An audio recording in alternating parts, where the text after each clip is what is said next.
Hello, everyone. Welcome, welcome. Come on and get situated and come in. We are live streaming in a couple of different places. So if you RSVP'd in advance, then you are probably watching this on YouTube.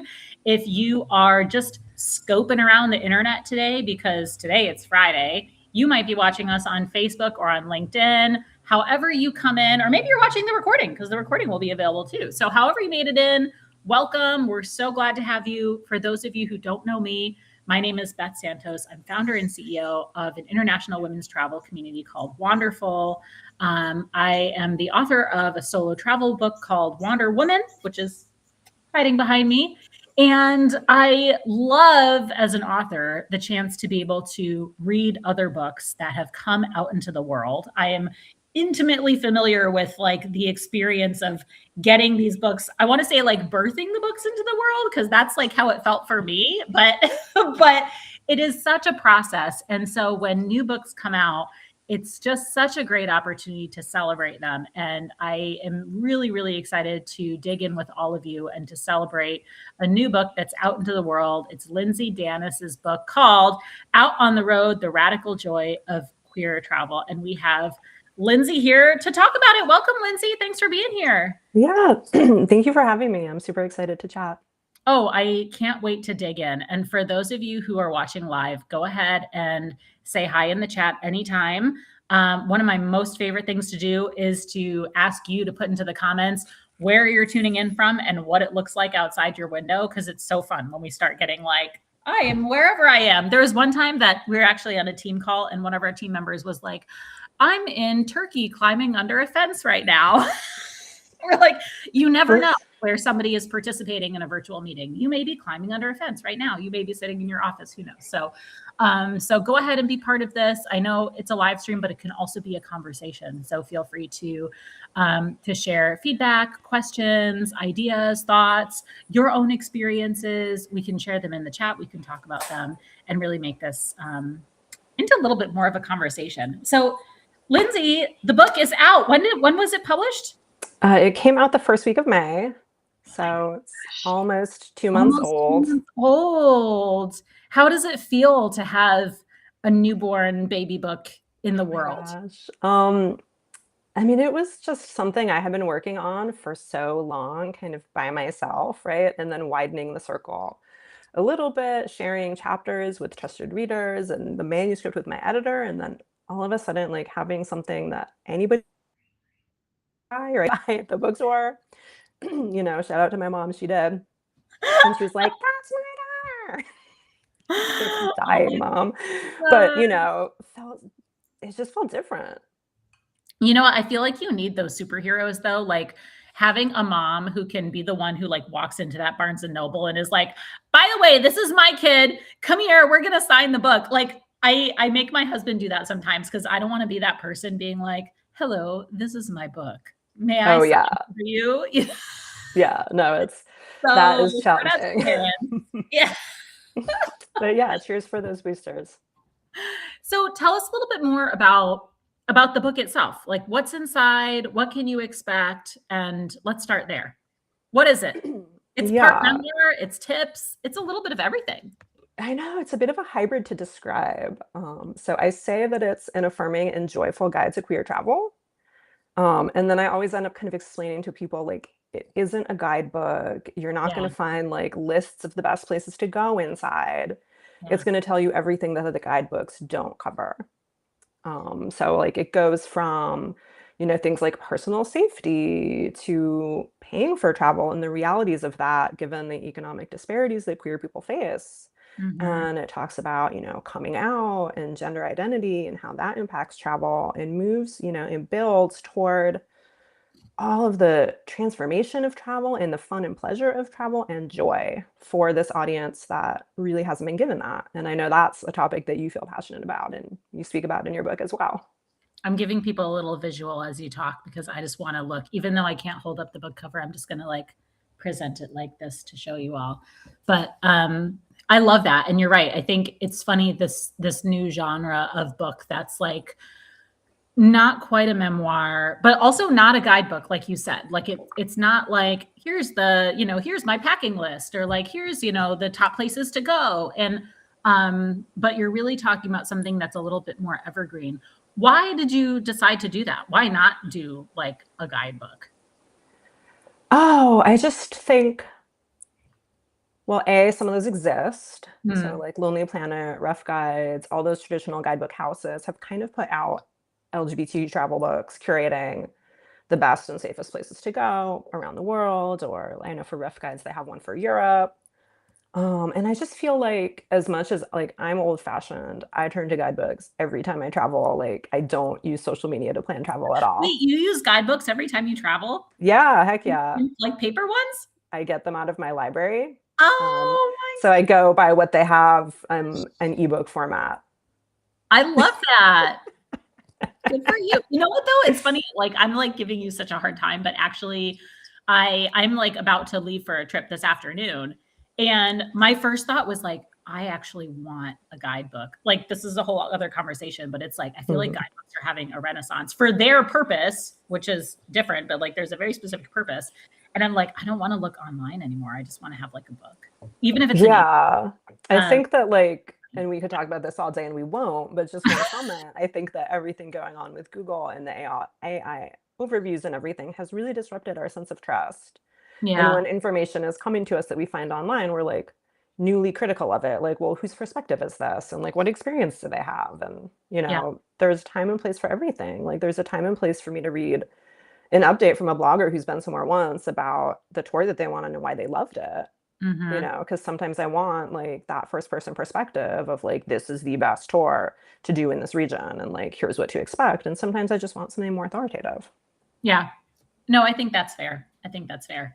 And then also, I think you're identifying a really cool opportunity here with the book that you wrote, which again is not a guidebook, but really is more of like the like emotional journey and like the identity journey and some of these things that are more of like a lifetime experience. It's not just like what am I doing for this trip and where am I going? It's like it's so much more than like that transactional experience of just what am I getting out of this, but also really kind of encouraging you to think about your own identity in the world. And tell me about the process of writing this. Like was that always your vision or how did it evolve over time?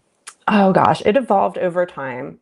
So I Period. kind of had this, So you much. know, moment of realizing in a writing workshop based on how interested people were in the stories I was sharing on this, like that this wasn't just something that was an essay, it kind of needed to be a book length form. Yeah. And so for like several years, it was kind of a back burner project where when I had the spare time, I would kind of think about ideas or what interested me, but Yeah. it didn't get a lot of attention and focus from me. Um, and then I think I got to the point where I was ready to bring it kind of center stage and really intensely worked on like the book proposal and the sample chapters, which for anyone listening who hasn't gone through this experience with a book like this, you kind of write a couple of chapters, write like a business plan for the book, come up with Mhm. an outline and then shop that around. And like if somebody buys it, you get to write the book. And if they don't, you don't. Yeah. Right. So like that's a lengthy high stakes process because you only get one shot. Right. So from the proposal that I had, I ended up cutting a few chapters because every chapter of the book that I was writing like went longer because I found that I had like so much to say. Did that So like happen by surprise for you at all? Because it did for me sometimes. You're like, you start writing and you're yeah. like, do I have a lot? And then you're like, oh, actually, I have a lot. I have lots. Yeah, I think it was like being able to write without the constraints of like a freelance assignment word count, whereas before Yeah. this I had been fitting, a topic like coming out while traveling into like a 1,200 word brief, right? Which is just not even possible, right? And so I got like kind of unlimited space, right? Like the book had a word count, but I didn't have a per chapter word count. Yeah. So I found I had a lot more to say. I also wound up incorporating into the book kind of like tips, questions, and prompts at the end of every chapter. And if you take all those together, those are like over 50 pages of the book. So I wasn't necessarily planning to have them in there at the outset, but I love them now. So I'm glad that they're part of the book, but they also took up a lot of space. Yeah, that's fair. Yeah. But then it really enriches the book. I think it gives the reader like so many different ways to interact with it, right? It can be storytelling, which just helps people be seen and kind of like show some of the examples of this. And then it also I really appreciated, as a queer ally, like there are a lot of like hard stats that you put in there. Like, let's talk about this in terms of the buying power of the LGBTQ plus community, and like why this shouldn't be left. And because of that, I think, and again, like I'm always thinking about this in the context of my book. And when I wrote my book, I feel like the audience is very clearly like one person. It is like the solo female traveler who like wants to go, or solo woman traveler who wants to go out and kind of see the world. But I think for you, you have so many different audiences because of the way you've written this. You have the audience of a queer person who is trying to go out into the world and maybe has reservations. But then I also think that you have like a really strong audience of just industry, sort of better understanding this demographic and why it's important and why it shouldn't be left behind. Can you talk about like what historically has brought you to this point of being like, guys, you are not paying attention to like this huge consumer base? Yeah, I think, what first brought me into this topic was the personal experiences that I had. And I share many of those moments in the book, but just, Mhm. the ways that my experience was shaped by my identity and how other people perceived me. So that's what got me, sort of looking for these stories and paying attention to these stories. But what I found fascinating as I began to really follow the topic and follow what else other people were saying were these data points, were these surveys on how often queer people travel. Um, and, we are more likely to have passports than the general population, right? So why is that? Like, I don't know, because so often on these surveys, they're not asking the qualitative questions. Yeah. They're only asking the quantitative ones, but I have theories on that, right? I have theories on like, this inherent nervousness that we have based on queer history, based on how we've been treated, even just in my lifetime, that's changed so much that Mm. we feel the need to have like an escape hatch if we need to use it. Right. And so I think that like the data points to me became a way to speak to those industry people or to arm our allies in the industry with information they could turn around and take to maybe the reluctant higher up or the higher up who thinks like, oh, this is way too niche. Like, why should Yeah. I bother? Right. Why should I hang a rainbow flag on my hotel in June or offer like a Pride Month package? Or like, why is it important for me to show images of same-sex couples, getting married at my wedding resort? Like, marriage is legal and everyone is welcome here. And it's like, no, you actually need to go deeper. Hmm. Um, yeah, and I was really inspired by, the work that you have done in Wonder Woman and the work of the Black Travel Alliance in really bringing the data and making the cases for travel to be more inclusive. And so it was great for me to have these examples that have been successful in the past to like inspire me and know that I wasn't like just shouting alone into a void, but joining this chorus of voices. No, but I think that's a great point. And by the way, thank you for the compliment. I will mail you your $5 after this. But it's one of those things where it's like, ugh, do we want to have to, you know, share this? Like, do we have to make a business case out of this? Like, is this the direction that we have to go in order to make this? But I think like that stuff cannot be understated. And sometimes it does fall back to, you know, presenting to somebody who may not be so inclined to like read this full book and say, hey, Mr. Boss White Man, like this is actually a really important thing to pay attention to. And that's how change happens. It's like really kind of focusing on like, let's look at each individual consumer and what they can bring to this table. And there's like real money at stake. And I think in some of the things that we talk about at Wanderful of like 85% of travel decisions are made by women. Like literally your consumer base is women. So you may as well just, like may as well just focus on them. And so I think it's really nice how you've kind of put that together. I want to talk a little bit more about the content of the book itself, because one other thing that I really loved about it was, first of all, like, let's just talk about the title for a minute. Like, the title is called The Radical Joy of Queer Travel. Like, that is such a beautiful and positive, view on queer travel, which I don't know if we're always given like that kind of nuance when we're talking about it. I think similar to like women traveling solo, it tends to be more like, here's how you avoid danger. Here's how you, Yeah. whatever, fit in or don't fit in. Like, can you talk about why you decided to position it that way? Yes. So, like you were saying, so much of the information that we get, and I Mm. think I compare in the book that it's very similar for women and queer people. You Yeah. know, we get constantly information and questions and concerns over our safety. And the impact of this, of having everybody in our life say, oh, you're going there? Is it safe to go there? Oh, you're like, how are you taking care of yourself? Or what are the risks? Like being constantly questioned in this way can be really demoralizing. It can create like a lot of anxiety where, there doesn't need to be so much anxiety. And I wanted to strike a balance between taking seriously the risks and the fears because they're there, and I didn't want to bypass them. But what's missing from like the way that we talk about those risks and fears is really a strategy. It's like, Mm. so cool, it's not legal to be queer in this country. Well, what do I need to know if I'm going to go there, right? And we usually get sidetracked into like questions of why would you possibly want to go there? Or like, Yeah. is it morally right or wrong to do that? And I spend a lot of time in the book in a very nuanced way, like getting into those topics, but just to like connect it back to joy.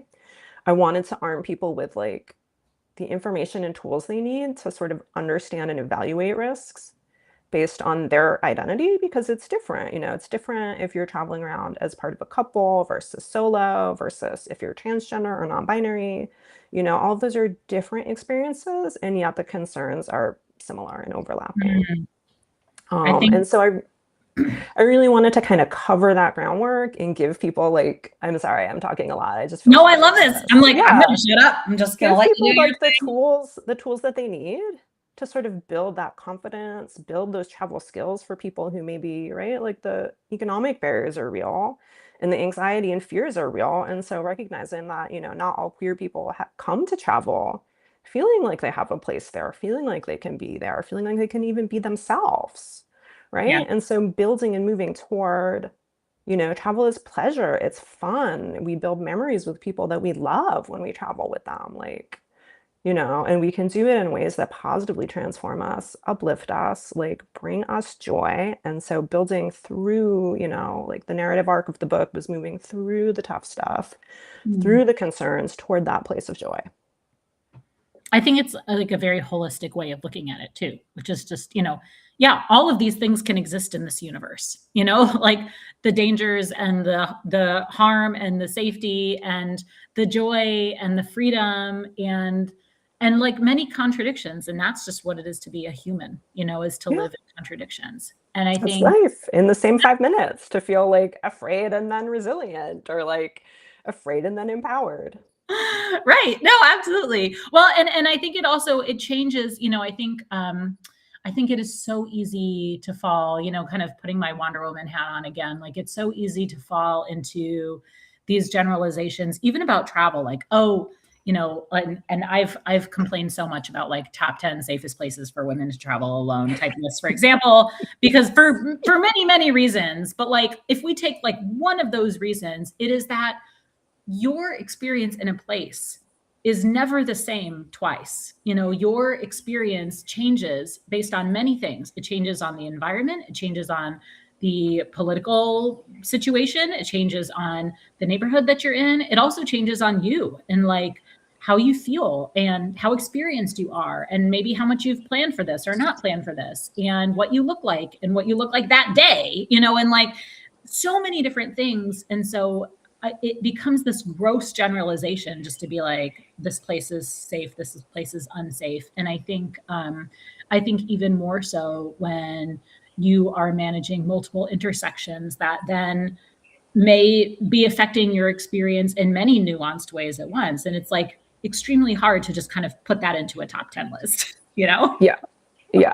And then, of course, if you go there and you didn't feel safe or you didn't feel welcomed, then you must have done something wrong, right? I think that's the other thing that that framing invites into the conversation is like, well, Massachusetts is very safe. So if you went to Massachusetts and you didn't feel safe, like, what were you doing? Right. Yeah. You did something wrong. Yeah. So let's lean into some of that advice a little bit because, especially talking about queer travel in the context of like going on vacation, I think a lot of the advice, there's a lot of questions of like, do you out yourself? Do you not out yourself? Do you make yourself smaller? Do you hide? Like, what are your best recommendations for not necessarily every single thing people should do in those moments, but how they should be approaching these questions for themselves and kind of making the right questions for themselves? Yeah. So I'm a big fan of research.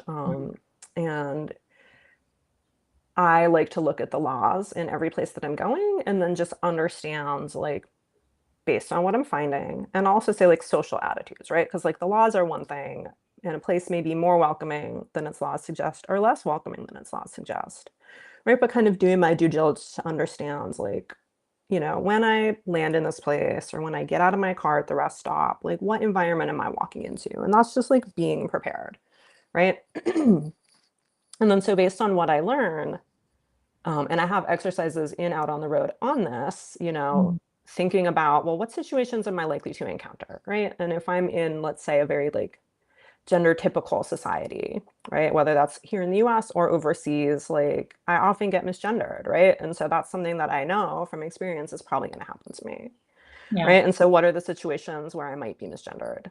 And based on the culture that I'm in and like who I'm traveling with and how much I want to take on versus how much I just want to be on vacation and rest. Like, well, what am I going to say? What am I going to do?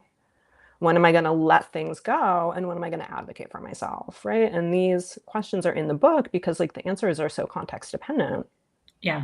and there are times when it's like you just want to rest, you don't want to challenge, and that's totally valid. And other times when the priority is like, I want to be me, right? And so if someone's not perceiving me correctly, I want to, educate them or advocate for myself or like insist that I'm seen as who I am, Mm. right? And so I think all of this is hinting at like a level of complexity, like it's not as easy as just going on vacation. But that really gives you back as the individual, like some of that power that like the constant framing around safety or, evoking of like scary things and anxieties really takes from you. Mm. Well, and I think also you're maybe giving freedom to people to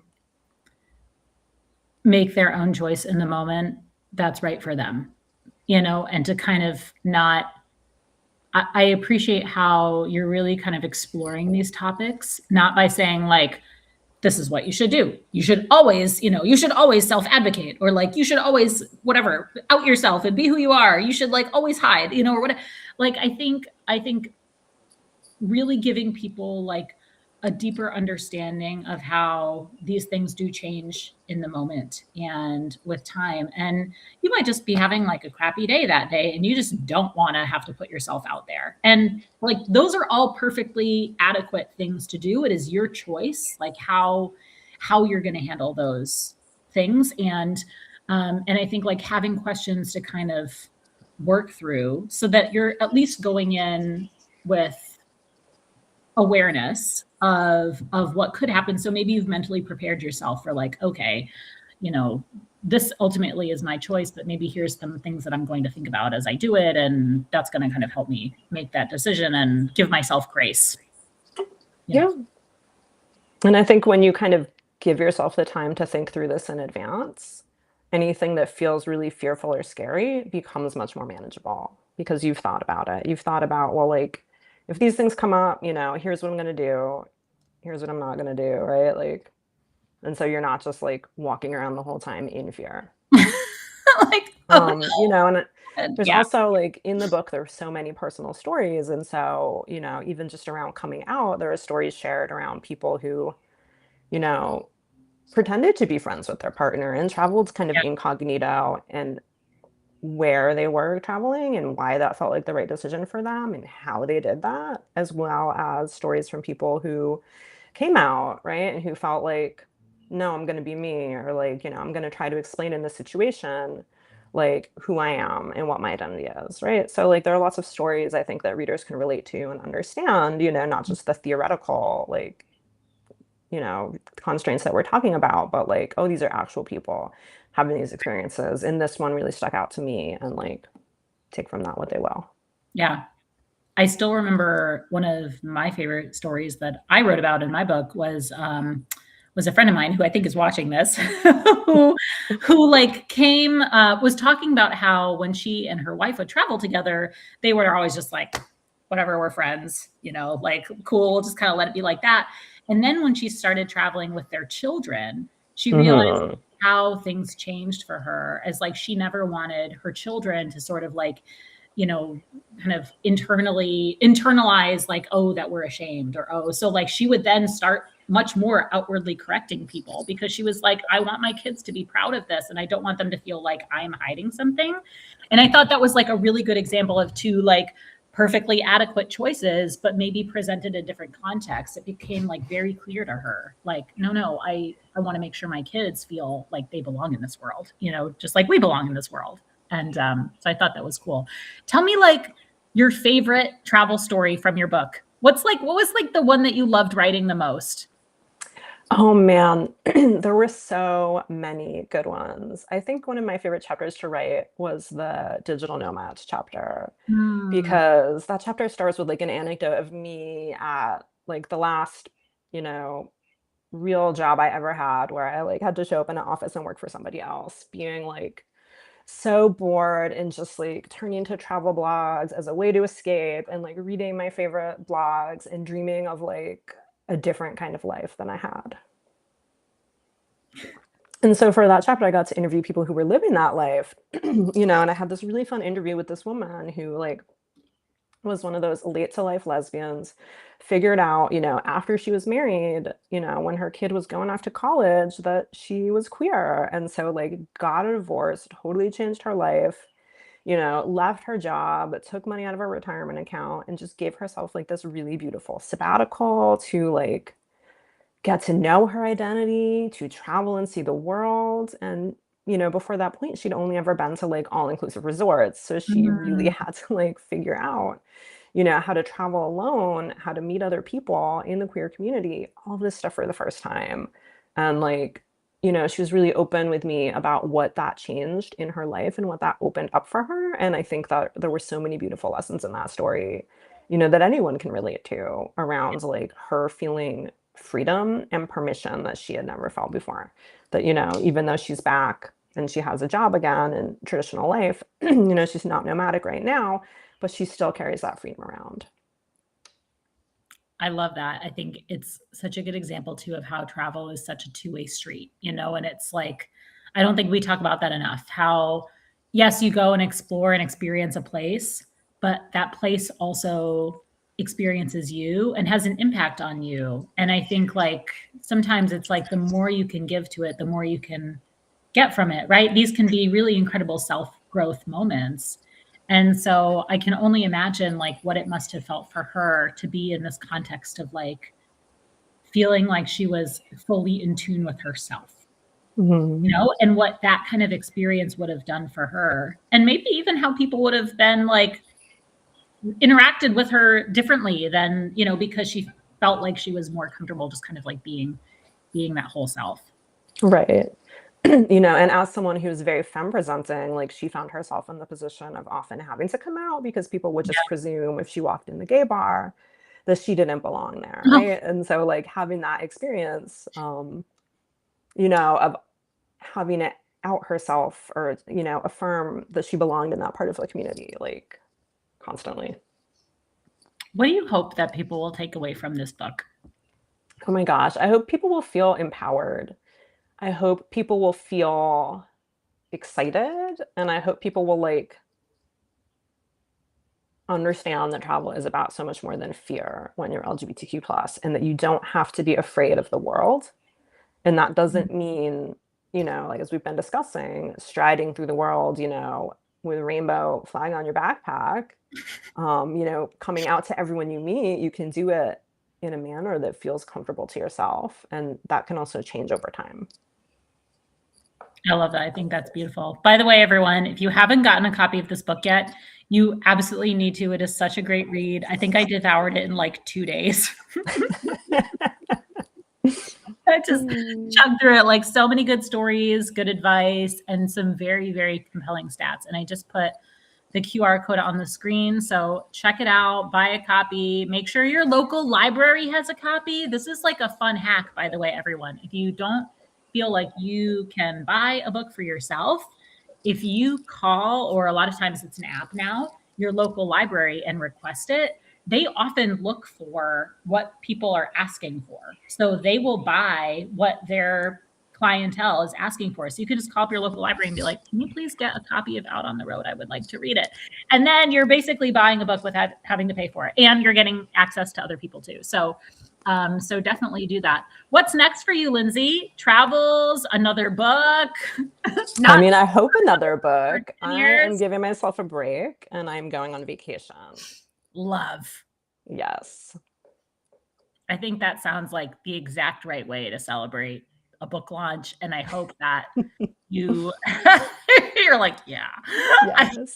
But you know what it's like. It's a lot of work. Oh my God. It's so much work. Well, and it's like, it's so much work, but it's also, I mean, I hope you feel so proud of yourself, because it is a really big, and I think people, only those few of us, we're so elitist, Yes, who have like gone through this journey. But I think writing, and as everyone knows, Lindsey is like an extremely accomplished writer who's done a lot of writing for all sorts of publications. But you alluded to the fact that writing a book is different, and it is. And I think there is like an emotional process that you go through in writing a book, because you do have the freedom to just kind of keep going until you stop, right? And then you go and edit it later. But I think because of that, you sort of reach these levels, these like deeper levels of thought, then I think you're honestly able to do on like regular life nowadays, because it's not, oh, I have 140 characters to work with, or, oh, I have 2,200 characters, or whatever it is. It's kind of giving yourself the freedom to just investigate feelings and questions and thoughts in writing. And we don't get a lot of that opportunity. So I always found it to be so fulfilling, but also so much work, because you are really exposing like every inner feeling of yourself. And then you are just making it available publicly. Oh yeah, there were definitely some times where I felt vulnerable while I was writing the book. For sure. Yeah. But you know what? I know it's making a big impact for people. And I think when you get to those moments of like deep vulnerability, that's where people feel like they're being spoken to, And so I hope that this book has already started doing that for you, and that it just keeps living on and on for people who need it, because that is just the best medicine that someone could have. Yeah, for sure. And this is like my final public facing book event, and I've been doing these since the book came out in May. And like every single time I've gotten to talk to readers, chat about the book, like, people are just telling me how they feel touched, how they feel inspired, like, it's so fulfilling, especially after, this long withdrawn writing time, to kind of have that exchange with people. I'm also going to go ahead and drop the link to the book in the chat so that you all have that there. And we'll make sure to follow up. So this is, because it's being recorded on YouTube, we'll also have access to the recording on YouTube in perpetuity for as long as YouTube will do it.